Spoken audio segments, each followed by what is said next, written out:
ଆଲୋଚନା କରିନି। ଏବେ ହେଉଛି ରିସେଣ୍ଟଲି 13 ତାରିଖ ଦିନ ଗୋଟେ ହେଉଛି ମିଟିଂ ହେଇଥିଲା କେଉଁଝରରେ। କେଉଁଝର ହେଉଛି ଜିଲ୍ଲାର ବିକାଶ ପାଇଁ ହେଉଛି ଆଉ କହିଥିଲେ ଯେ ବିକାଶ ହେଉଛି ଆଜ୍ଞା ବିକାଶ ଉପରେ କ'ଣ କହିବା ପାଇଁ ଚାହାନ୍ତି।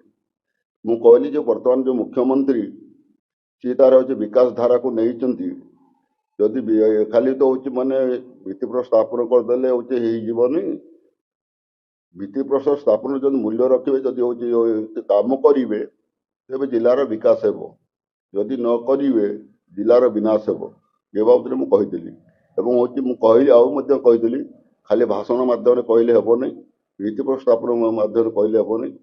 ଯଦି କାମ କରିବେ ଆଗାମୀ ଦିନରେ ଜଣା ପଡ଼ିବ। ଯଦି କାମ ନ କରିବେ ଆଗାମୀ ଦିନରେ କ'ଣ ହେଲା କ'ଣ ନାହିଁ ଲୋକ ତାର ଜବାବ ଦେବେ। ଏ ବାବଦରେ ମୁଁ ବର୍ତ୍ତମାନର ମୁଖ୍ୟମନ୍ତ୍ରୀ କହିଥିଲି।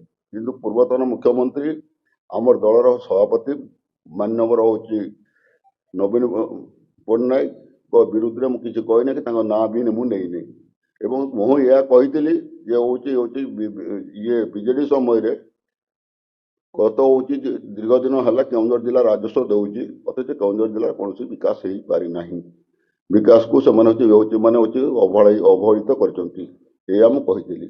ଯଦି ଏତିକି ନେଇ ଯଦି ମୋତେ ସସ୍ପେଣ୍ଡ କରିଛନ୍ତି, ମୋର ଏଥିରେ କିଛି କହିବାର ନାହିଁ। ମୁଁ ଲୋକଙ୍କ ସାଙ୍ଗରେ ଅଛି, ଲୋକଙ୍କ ପାଇଁ କାମ କରିବି, ଆହୁରି ଅଧିକ କାମ କରିବି।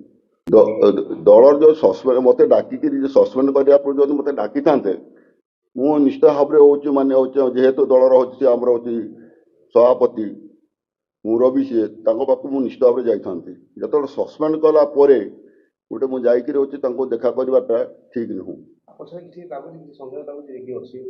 ନା, ଏ ବାବଦରେ କେହି ସନ୍ଦେହ କରିବାର ନାହିଁ।